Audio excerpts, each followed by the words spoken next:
firefighters, IAFF Local F253, Michael Jackson.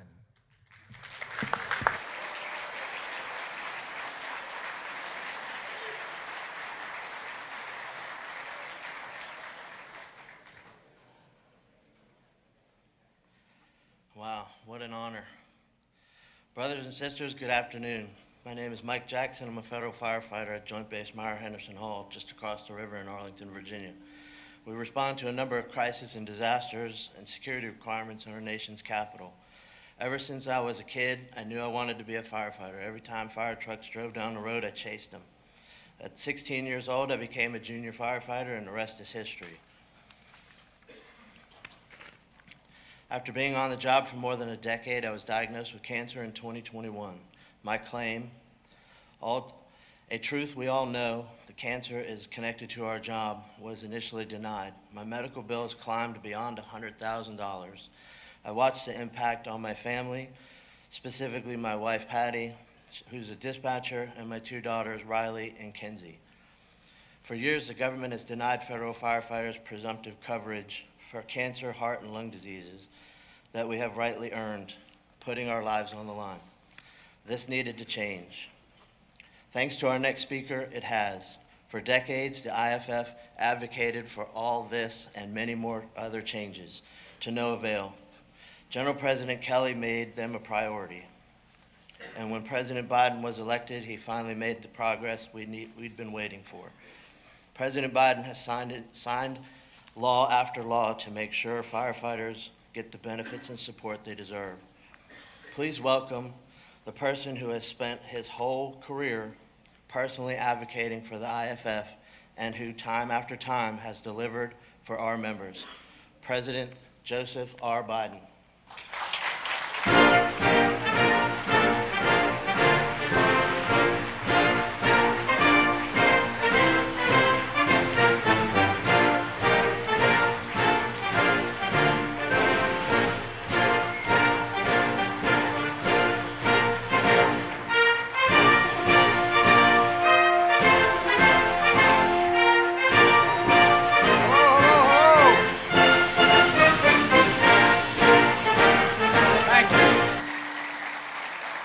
Thanks, Mike.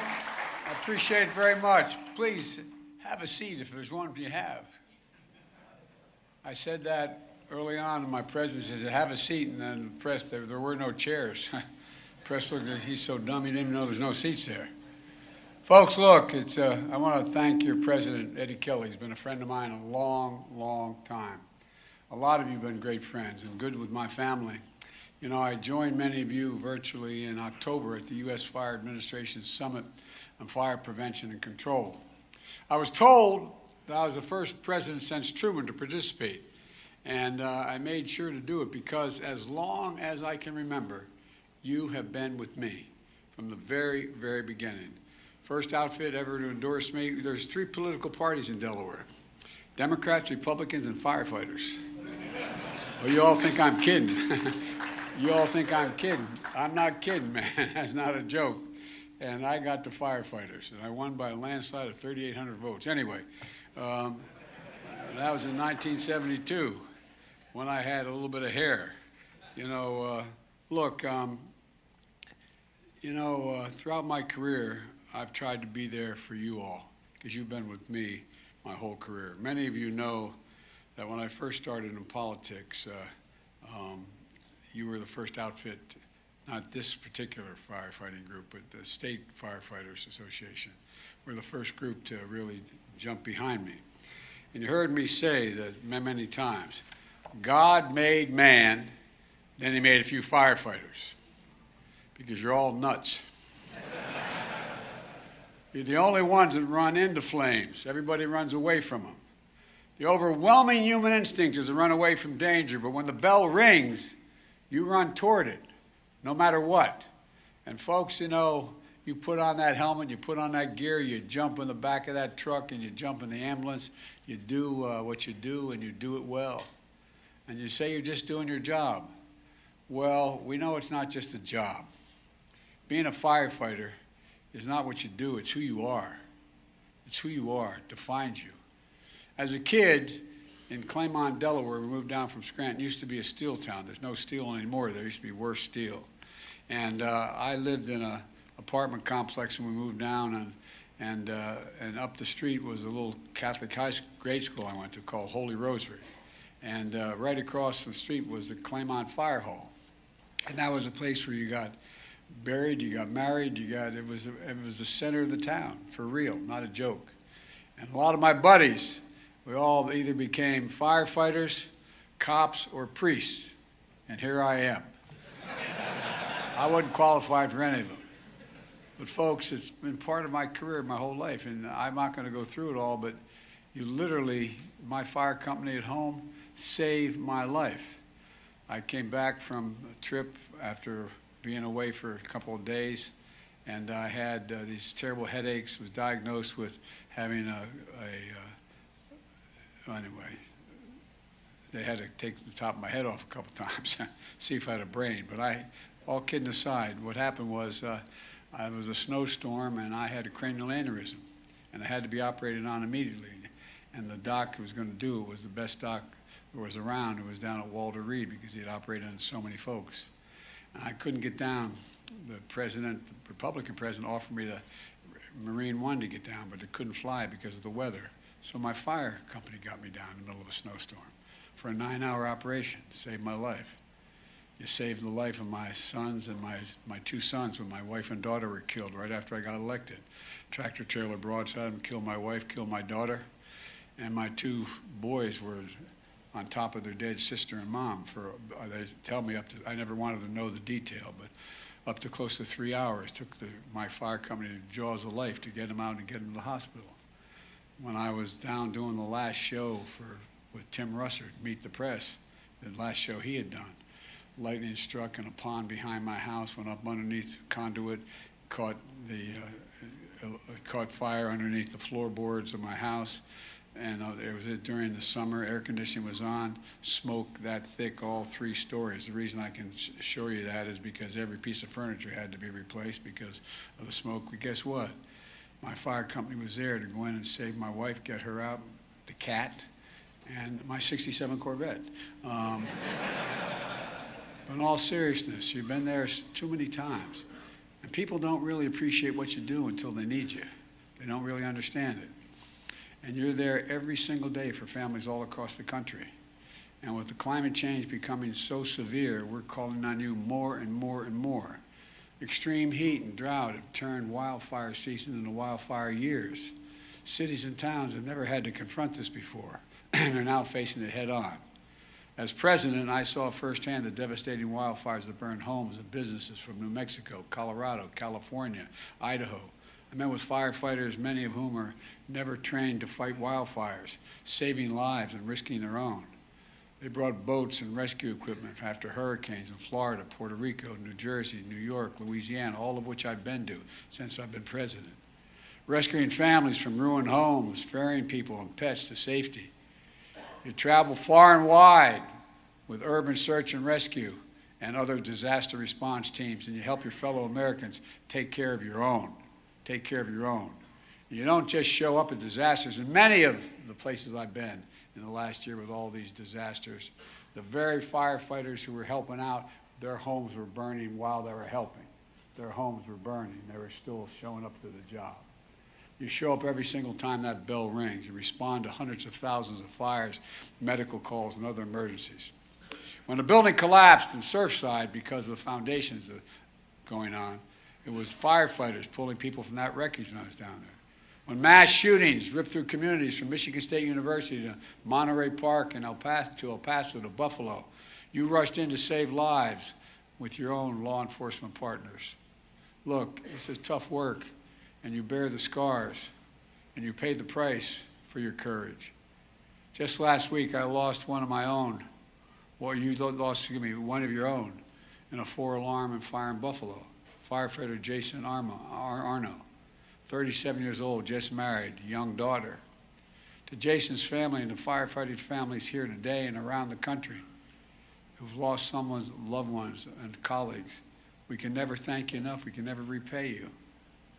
I've done more firefighter funerals than I want to acknowledge. The only thing that protects you is more firefighters. More firefighters. In 2022, there were 99 line-of-duty deaths. I've been to, as I said, far too many firefighter funerals in my life. And I know too many of you are dealing with cancer from chemicals and toxins on the job and in your gear. It's wrong. It's wrong. Well, let me tell you something. I have your back. Eddie just talked to him about the 3 requests he has, and I won't go into them now, but I'm going to push all of them. And I promise you, you've had my back and I'll have yours. You know, when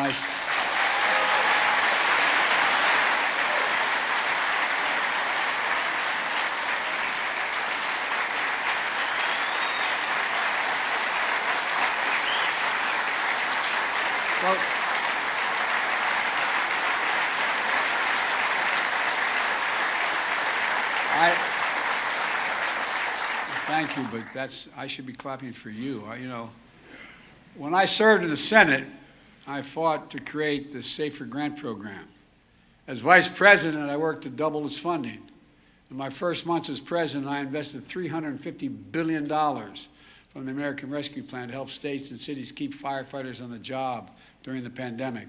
Cities like Tampa, Dallas, Tulsa, Knoxville used the funding for premium pay, new fire and rescue vehicles, extra staff during peak times. The law also increased federal firefighting grants by $300 million, paying for hundreds of emergency response vehicles, thousands of sets of turnout gear, and there's so much more we have to do. Critical cancer research, and putting more local firefighters in the field. And since I spoke at the Summit of Fire Prevention and Control last October, FEMA has funded 400 more firefighting positions, bringing the total to 1,600. Because I know you know, that the things that protects firefighters, again, I'll say it again and again, is more firefighters.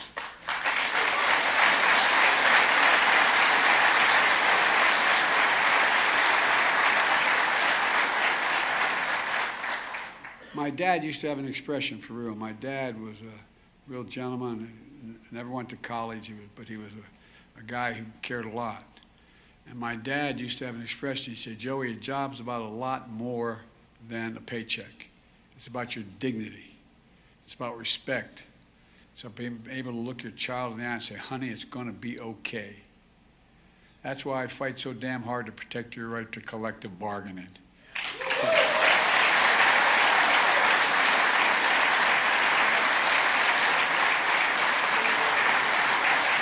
I mean it.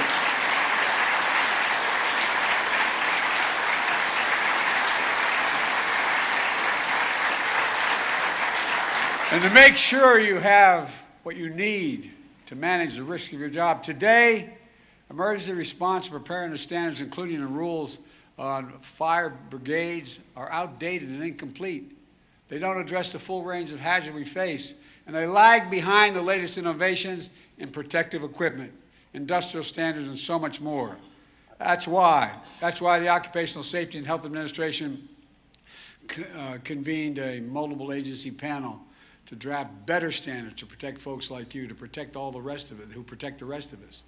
They're on track to propose an updated rules this fall. And when they finally comes time for you to leave the job and enjoy some hard-earned peace, you should be able to retire with dignity. That's why last year I was proud. I was proud to sign legislation to make sure your disability retirement benefits remain tax-free the whole life. And that's why, as senator, I fought for the Public Safety Officers Benefit Program and helped strengthen it. As president, I signed legislation extending those benefits to firefighters who are permanently disabled and the families of firefighters who die after experiencing trauma like PTSD on duty. You see so much. You see so much, God love you. I'm not sure how you do it. Because your families make the sacrifice they make every day, right along with you. When you put on that uniform, or when they may be in the area where you may be working out of, they hear that alarm go off, they hear that siren go off, they wonder. They wonder not just who in fact is in trouble, but are you going to be coming home? Are you going to be coming home? every family dreads the possibility of receiving that phone call. There's a line from the English poet John Milton that goes like this. He said, "They also serve who only stand and wait." They also serve who only stand and wait. We owe an overwhelming debt of gratitude to your families, your mothers, your fathers, your brothers, your sisters, your husbands, your wives, and your children. We owe them big for supporting you.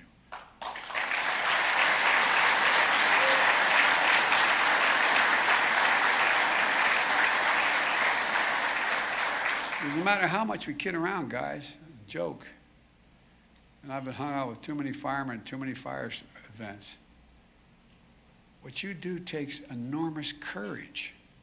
It's a simple proposition. It takes courage. I want to personally thank your families who had to stand and wait while you keep us safe.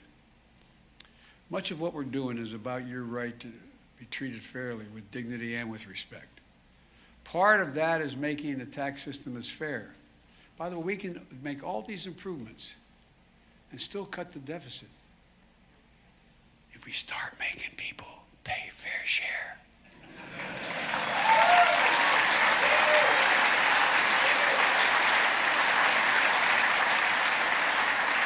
I made a commitment on my watch. No one making under $400,000 will pay an additional penny in taxes. And guess what? I did all we did and all the stuff you guys wanted me doing and some more, and we still cut the deficit in the last 2 years by $1.7 trillion. You know why? For 550 corporations who made over $40 billion and didn't pay a cent in federal taxes. Now, I'm a capitalist. You want to go make a lot of money, go do it, but at least pay something. So we put an incredible burden on them. We made them pay 15% tax. That's less than you guys. You guys pay a hell of a lot more than that. And guess what? We were able to afford everything and still cut the deficit. That's why I'm proposing, you know, there used to be in America, when I started this job, there were, I think, 600, don't hold me the exact number, I think 680 million billionaires in America. Not million, 680 billionaires in America. Now it's about 1,000. You know what their average tax rate is? 3, T-H-R-E-E%. Poor people. That's why I'm proposing a billionaire tax, because no billionaire should be paying a lower tax rate than a firefighter. Nobody.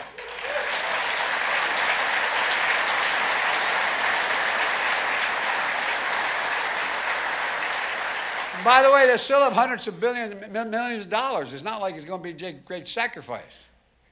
Dignity and respect also means protecting your health. Toxic substances you're exposed to on the job are almost certainly why cancer is a leading killer to firefighters. You don't have to look much further than 9/11, how hard we all fought to make sure they got covered. We stepped up and did something about that. We should step up now. I have a proposal that started in the last administration I was part of with Barack Obama. It's called the Cancer Moonshot. It's a key part of my unity agenda in the State of the Union to bring together every part of the government to cut the cancer death rates in half and invest in research and development and early detection and screening, better support people facing diagnoses, and end cancer as we know it. We also created a special claims unit at the Department of Labor to process cancer claims, all other claims for federal firefighters, and do it faster.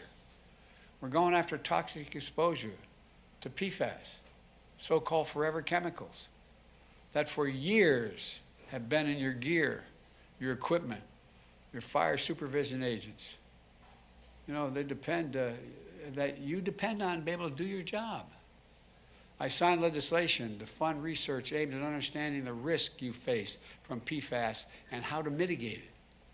We banned the Department of Defense from buying gear that contains PFAS as soon as alternative is available. I'm determined to make sure you have the gear that protects you without making you or your family sick. You deserve it.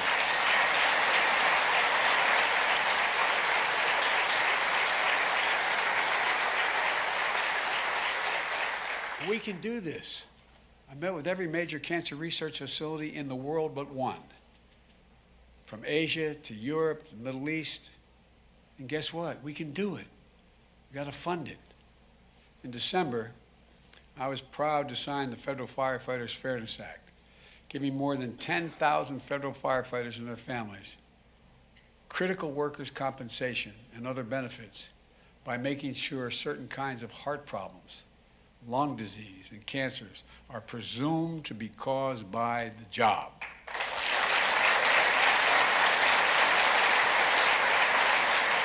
Got to do it.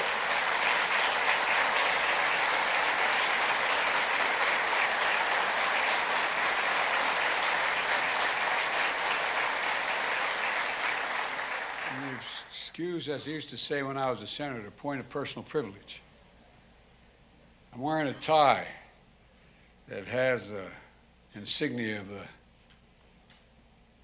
organization my son set up before he died for abused children. Well, you know, he, like many of you, he spent a year in Iraq.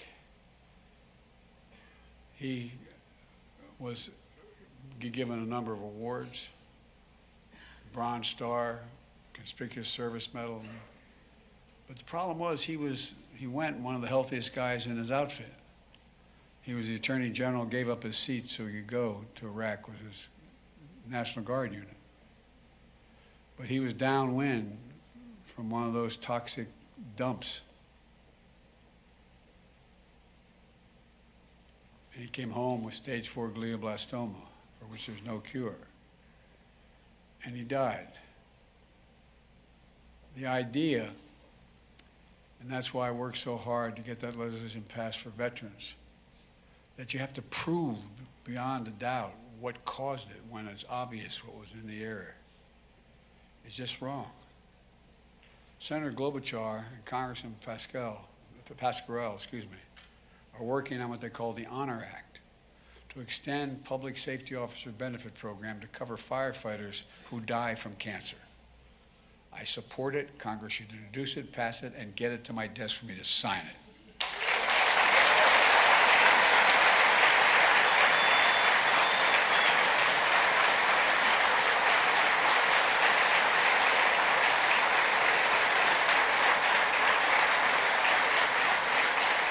Look,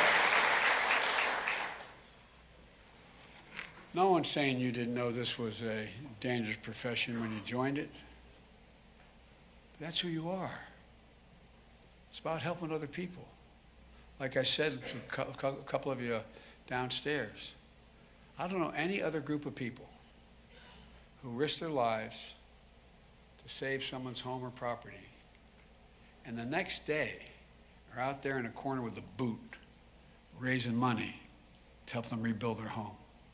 Name me anybody who does that. Name me anybody but you guys that do that. It's who you are. You're incredible. But there are things we can do to make your job a little bit safer, like preventing fires in the first place. One of the things you remember I fought like hell to get done. They said we couldn't get it done. We got it done in a bipartisan way, actually. The bipartisan infrastructure law. The largest investment, over $1.2 trillion in our modernizing our nation's infrastructure. Largest investment since the Eisenhower interstate highway system. How can we be the leading country in the world economically and have a second-class infrastructure system? When people hear infrastructure, they think only of roads and bridges, which is important. Well, this includes significant funding for community resilience to wildfires, like clearing trees and brush, creating fire buffers in high-risk areas, and to harness new tools to keep communities safe. These new tools include advancing satellite technology that's going to help us get better predictive evidence of where wildfires are going so we can better position resources to respond. We're rebuilding and reinforcing our water mains in America. Too many firefighters are showing up, and guess what? No water's coming out of that hydrant. We're also repairing roads and bridges all across the country so emergency responders can get to people quickly. Let me give you an example. When I was doing the Recovery Act in the last administration I was in Barack's administration, I was in south central Pennsylvania, and there was a creek about as wide as this from the from the buffer there to the wall. And there was a bridge over it, I guess it might have been, I don't know, 35 yards, 40 yards long. And on one side was a fire station. The other side was a school. Had there been a fire, they couldn't get across that bridge because they couldn't handle the weight of the fire truck. So they had to go, don't hold me to this exactly, but I think it was 8 miles up the creek to get to the bridge they could cross to come back. How many kids would be dead by then? We have to go. We have to fix this. And the Inflation Reduction Act, funny sounding name, makes the most significant investment in history in confronting climate change, including protecting forest health, reducing fire risk in nearby communities to protect you. We made a lot of progress, but there's so much more to do. When you respond to a fire, you don't leave until the fire's out. Well, I'm telling my colleagues, don't leave till we finish the job. We got more to do. I'm determined to finish the job. We passed this legislation. It's out there. It's out there. And we're going to get it done. Make your lives a little bit safer. Can never make them really safe because you do so many incredible things. Let me close with this. When the worst happens and those alarms go off, when everything and everyone you love is in danger, there's no better sight in the world than a firefighter ready to go to work.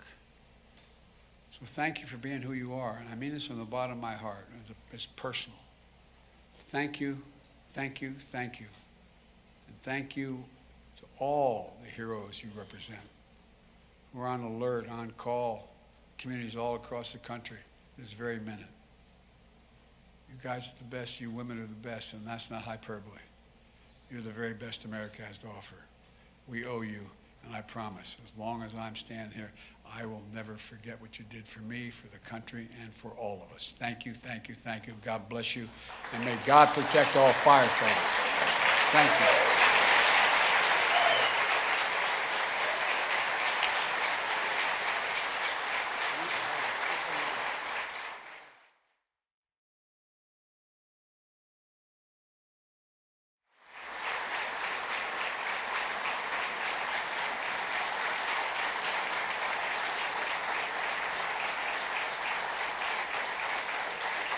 Well deserved, Mr. President. I can tell you I've listened to a lot of politicians talk. We hear things that are nice to hear, like we run in when others run out. You are the only person I've ever heard say that the only thing that makes firefighters safer is more firefighters. You get it. You get us. In just 2 years, you have clearly established yourself as the greatest president firefighters have ever had in this country. Thank you so much.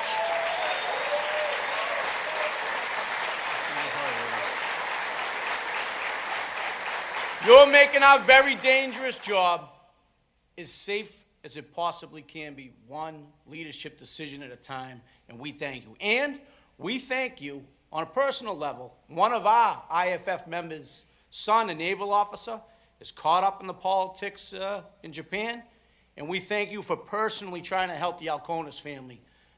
We know that you're doing everything you can. We thank you. We love you, and we thank you for everything you've done for all of our IFF family. Thank you, Mr. President.